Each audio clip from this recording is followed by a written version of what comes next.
Hi, പാളംകുഴിയിലുള്ള eco tourism centre ആണ് കേട്ടോ ഇത്. നമ്മുടെ കുട്ടവഞ്ചി സഫാരിയൊക്കെ പുതിയതായിട്ട് തുടങ്ങിയ ഒരു 3 മാസം മുമ്പ് തുടങ്ങിയ ആ ഒരു ഭാഗമാണ് ഇത്. ഇവിടെ ഞാൻ ഒരു പ്രാവശ്യം വന്നതാണ്, ഇപ്പോൾ വീണ്ടും ഫാമിലിയുമായിട്ട് ജസ്റ്റ് ഒന്ന് വന്നതാണ് കേട്ടോ. ഇനി എൻ്റെ വീട്ടിൽ നിന്ന് ഏകദേശം ഒരു 15 കിലോമീറ്ററോളമേ ഉള്ളൂ ഇവിടത്തേക്ക്. അതുകൊണ്ട് തന്നെ വീണ്ടും ഒരു പ്രാവശ്യം കൂടി ഫാമിലി ആയിട്ട് വന്നു.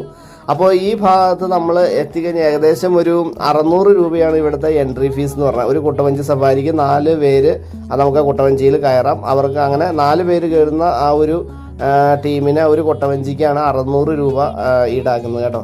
അപ്പോൾ ഇവിടെ നിന്ന് നമ്മൾ നേരെ ഈ കുട്ടവഞ്ചി സഫാരിയുടെ ഭാഗത്ത് എത്തിക്കഴിഞ്ഞാൽ നമുക്ക് ഒന്ന് അവിടെ കുളിക്കാനുള്ള ഒരു സൗകര്യമുണ്ട്. മറ്റൊന്ന് നമുക്ക് ഈ ഇതുപോലെയുള്ള ഏർമാടങ്ങളും അല്ലെങ്കിൽ ഊഞ്ഞാലുകളും മറ്റും ഇവിടെ അറേഞ്ച് ചെയ്തിട്ടുണ്ട്. അപ്പോൾ ഇതെല്ലാം നമുക്ക് ആസ്വദിക്കുകയും ചെയ്യാം. പ്രധാനമായിട്ട് ഈ ചൂടുകാലത്തൊക്കെ ഒന്ന് പോയി ആ ഒരു പെരിയാറിൻ്റെ ആ ഒരു പച്ചപ്പിലും ആ ഒരു തണുപ്പിലും ഒക്കെ ഒന്ന് കുളിക്കണമെന്നുണ്ടെങ്കിൽ അതിനുള്ള സൗകര്യവും അവിടെ അറേഞ്ച് ചെയ്തിട്ടുണ്ടോ. അപ്പോൾ ഒരു കാര്യം ശ്രദ്ധിക്കണം, അവർ പറഞ്ഞിരിക്കുന്ന സ്ഥലത്ത് മാത്രമേ നമ്മൾക്ക് അവിടെ കെട്ടി തിരിച്ചിട്ടുണ്ട്. അതുപോലെയുള്ള ഭാഗത്ത് മാത്രമേ നമ്മൾ ഇറങ്ങി കുളിക്കാമോളൂ എന്ന് മാത്രം. അല്ലാത്ത സ്ഥലത്തൊക്കെ പോയി കഴിഞ്ഞാൽ പെരിയാറിൽ ഒരുപാട് കുത്തൊഴുക്കുകളും ഒക്കെ ഉണ്ടാവും. അങ്ങോട്ടേക്കൊന്നും മാറിപ്പോയി കുളിക്കാനൊന്നും അല്ലെങ്കിൽ അവർ പറയാത്ത സ്ഥലത്തേക്ക് പോയി കുളിക്കാനൊന്നും നിൽക്കരുത്. കുട്ടവഞ്ചികളുടെയൊക്കെ ഏറ്റവും വലിയ ആകർഷണം എന്ന് പറയുന്നത് ഒന്ന് ഈ ഒരു കറക്കലാണ് കേട്ടോ. ഏതൊരാൾക്കൊന്ന് തല കറങ്ങി പോവും, അതേപോലെയുള്ള കറക്കലാണ് അവർ ചെയ്യുന്നത്. പിന്നെ രാവിലെ മുതൽ വൈകുന്നേരം വരെ അവർ ചെയ്യുന്നത് കൊണ്ട് ചില വഞ്ചികളിലൊക്കെ ചിലപ്പോൾ ഒരു പ്രാവശ്യമൊക്കെ ആയിരിക്കും ചിലപ്പോൾ അവർ ഈ കറക്കി ഇത് ചെയ്യുന്നത്. അല്ലെങ്കിൽ നമ്മൾ പ്രത്യേകം പറയേണ്ടി വരും.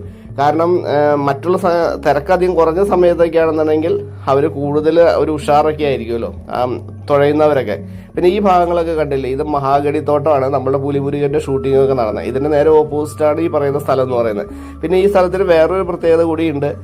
മഹാഭാരതത്തിലൊക്കെ പറയപ്പെടുന്ന ബഗപുരം എന്നൊക്കെ പറയുന്ന ആ ഒരു പ്രദേശം, ഒരു തുരുത്ത് പോലെയുള്ളൊരു പ്രദേശം, ഭീമൻ ബഗനെ കൊന്നു എന്ന് പറയുന്നില്ലേ, ആ ഒരു ഭാഗമൊക്കെ പറയുന്നത് ഈ ഭാഗത്താണ് കേട്ടോ. അപ്പോൾ അതിൻ്റെയൊക്കെ ഒരു വിശദമായിട്ടുള്ള കഥകൾ ഇറങ്ങിയ ഒരു വീഡിയോ ഞാൻ ഇതിൻ്റെ റിലേറ്റഡ് വീഡിയോയിൽ ഞാൻ ഇട്ടേക്കാം. അപ്പോൾ അതുകൂടി കയറി കാണുക കേട്ടോ.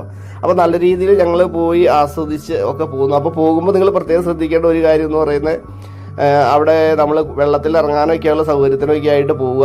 ഈ ചൂടുകാലമൊക്കെ അല്ലേ, ഇത് കണ്ടില്ലേ. അപ്പോൾ അവിടെ വെള്ളത്തിലൊക്കെ ഇറങ്ങി കുളിക്കാം സുഖമായിട്ട്. വലിയ ആഴോ കാര്യങ്ങളോ ഒന്നുമില്ല, നമുക്ക് സേഫായിട്ട് കുളിക്കാം. പക്ഷേ അവർ പറഞ്ഞിരിക്കുന്ന ഏരിയയിൽ അവിടെ പുൽമേടൊക്കെ പുല്ല് പോലെയൊക്കെ കണ്ടില്ലേ, ചെറുതായിട്ട് പുൽത്തിട്ട് പോലെ, അതിനപ്പുറത്തേക്കൊന്നും പോകരുത്. പിന്നെ സ്നാക്സ് കോർണറും ഒക്കെ ഉണ്ട് കേട്ടോ. അപ്പോൾ അടിപൊളിയായിരുന്നു. വേനൽക്കാലമാണ്, ഇതാണ്. നിങ്ങളും നല്ല രീതിയിൽ പോയി ഒന്ന് എൻജോയ് ചെയ്ത് വരാൻ നോക്കുക. ഓക്കെ, നല്ല വീഡിയോയുമായിട്ട് നമുക്ക് വീണ്ടും കാണാം. ബൈ.